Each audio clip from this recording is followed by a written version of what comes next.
What's up everyone and welcome on back to the channel. Elio is Pixar's latest film, out June 20th, and I feel like this will be a turning point for Pixar, and in some ways it will be good, and in some ways it will be bad. The bad? It looks like Elio is going to bomb at the box office, with tracking for its opening domestic box office release being only $30 million, Pixar's worst box office opening ever. It has a high budget, a troubled production with a lot of creative changes, and this isn't the first time this has happened at Pixar, as we've seen this multiple times before. But I think Elio is the final straw and will forever change Pixar. But not necessarily in a bad way. I actually do have some hope here. This could lead to good things, especially based off of what Pixar just announced. So I wanted to dive into Elio's production issues, why these issues and behavior of these issues will change Pixar, and how, even though Elio will likely fail, it can produce some good at Pixar in the long term. But before we get into all of that, please don't forget to like, comment, and subscribe. I do deep dives on the film and TV industry and occasionally get early access to Apple TV Plus shows and movies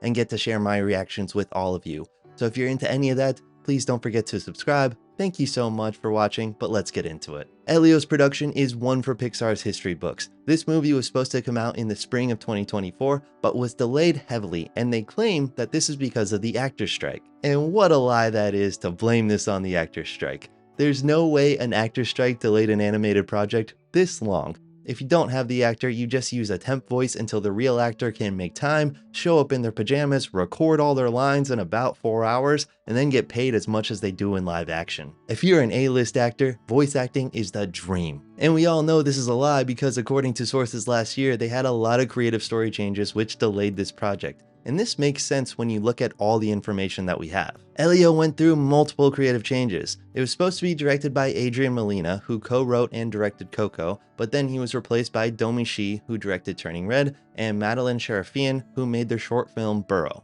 If you look at the teaser that was initially released in 2023, it has very different vibes from all the other trailers. It's more serious and sci-fi, and the trailers that came out recently are a lot more humorous and kiddie. But it was just a teaser, so I don't want to judge it too much. And then Elio was reportedly made on a crunch schedule, where workers were working 7 days a week, just like they did on Inside Out 2. Inside Out 2 had a lot of bottleneck issues, and workers apparently worked all the time, and Pete Docter, the head of Pixar, said that system was going to be replicated on Elio, and people would need to work a lot just to fix all the problems on Elio. This caused the budget to reportedly balloon to $300 million. Now, this budget has not been confirmed. It's only from one source, and it is not a good source. This site looks like it was made by someone who got a 2-for-1 deal on Fiverr and has clearly never been to Squarespace. Which brings us to our sponsor, Squarespace. I'm sorry, I'm just kidding. I'm not actually sponsored by Squarespace. I'm not that cool. But maybe one day if you subscribe. So this budget has not been confirmed. Deadline reported its budget to be at $150 million, which seems more realistic, but studios lie on their budgets all the time. I've worked on many films where the budget that was reported was not the actual budget, and since they had a crunch schedule and multiple creative changes, I'm going to assume that the budget is probably around $150 to $200 million, maybe $225. That seems fair.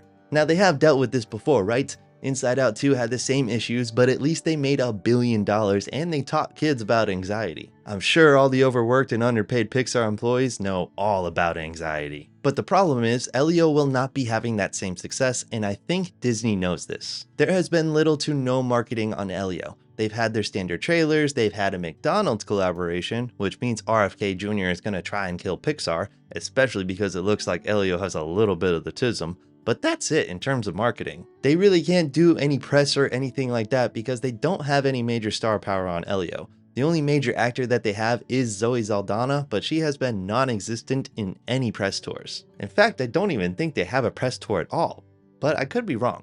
And Pixar has seen this multiple times before with The Good Dinosaur and Elemental. Both of those movies did not have major stars and the marketing was little to none. But what I think makes this different is they're seeing Elio as a turning point for Pixar. Pixar movies used to be event films where you would go and see it just because it's a Pixar movie, and because of that, they could spend a shit ton of money and risk it all on these original films, and it would still work out for them. But now things have changed. Not every movie is hitting. They hurt their brand releasing multiple Pixar movies directly on streaming during the pandemic, and that diluted their brand and this event-style film. Now, people are still showing up to Pixar movies, as we saw with Inside Out 2 last summer. But with their riskier films like Elemental and now Elio, people are not showing up like they used to in a post-pandemic world. Pixar cannot take these kinds of risks with their originals anymore, now that people won't go see a Pixar movie just because it's Pixar. And that could be that their stories just aren't as good anymore, which I don't fully believe that. I still think they have a really good team that makes really good movies. Do their movies hit for me emotionally as much as they used to? No, but I am also no longer 7, and I rarely feel things anymore, as I drown most of my sorrows with alcohol. Case in point. But all that aside, I do think their animation style is getting a little lazy though, and that is hurting them, and I think Pixar knows it too. Not that their animation is not great, even with their failures like The Good Dinosaur, there was still some amazing animation with their landscapes and their water, or with Elemental with their fire and water effects. They truly have some amazing animation. But we've seen so many movies recently that have really pushed the boundaries of animation, showcasing what animation can actually do, like with the Spider-Verse films, the new Ninja Turtles movie, or the Oscar-winning movie Flow. Where Pixar still does have some impressive animation, but they've been riding that exact same style since the early 90s, and now it feels stale, and getting animation to look that great and also look more realistic over time costs a lot of money, where these other films that push animation do not cost $200-ish million like Elio, which doesn't even look like it has any crazy animation in it. It looks like a standard Pixar movie, and not in a good way.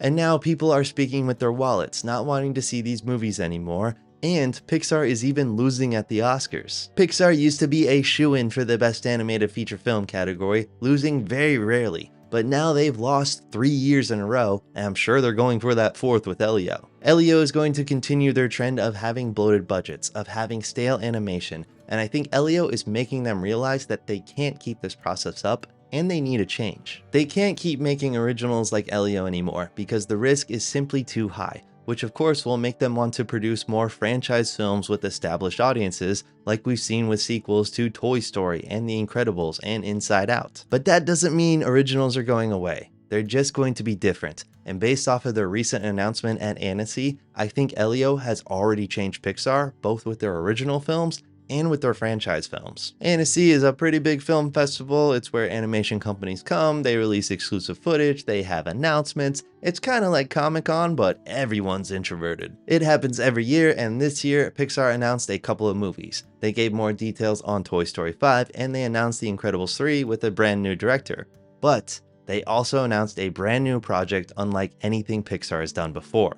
They announced a brand new film from the director of Luca titled Gatto, and it's going to be unlike anything we've seen from Pixar. Gatto is going to be about a cat named Negro who lives in Italy, and he gets adopted by a street artist in Venice, which is a pretty standard Pixar story, but they also announced this. Apparently the film is rich in colors and in a Venetian setting, and it will blend 2D hand-painted textures with CG animation, breaking away from Pixar's stale, usual animation style. How pissed do you think Disney was when Flow came out, when they had this in the chamber all along, and now they're gonna come out looking like a copycat? Subscribe for more of those, people.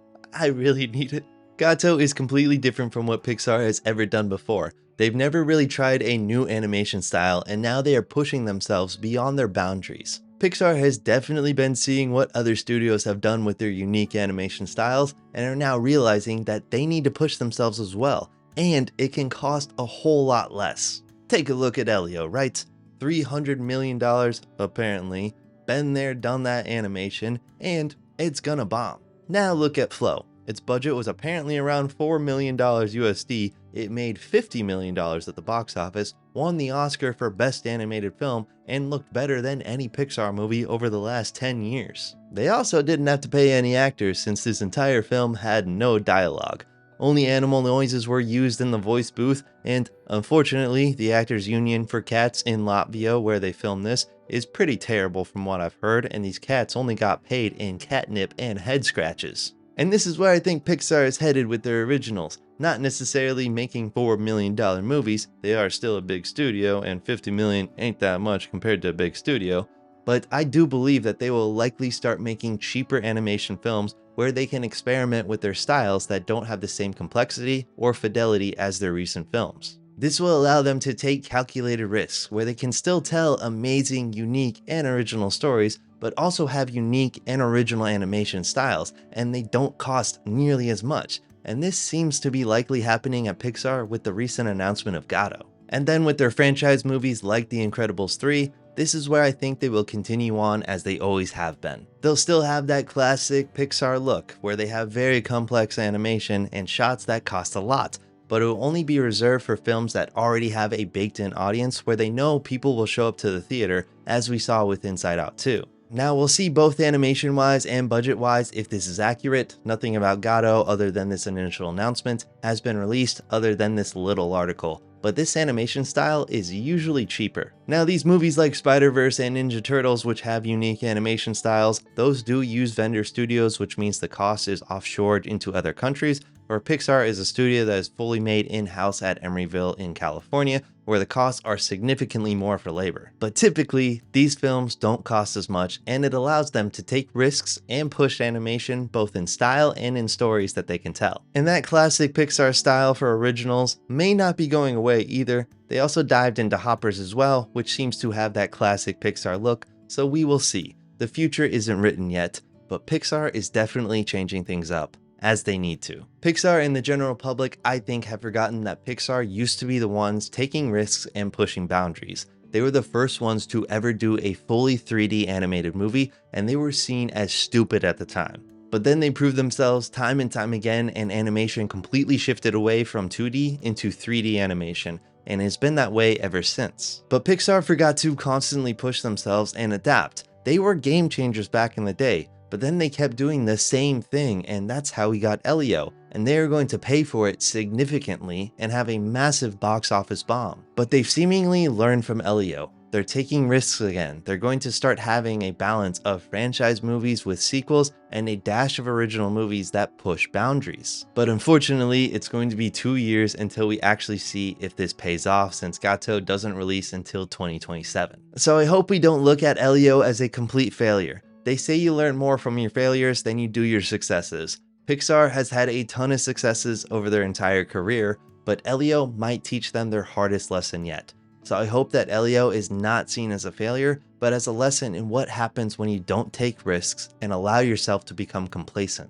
But what do you all think about this? Are you excited for Elio, even though it does kind of look like the standard Pixar film? Are you excited that they seem to be changing things up? Do you think it's a little too late? Let me know in the comments below. And as always, thank you so much for watching. If you enjoyed this video, please don't forget to like and subscribe. It does help push the videos out. And if you subscribe, I'll see you in the next one. Thank you.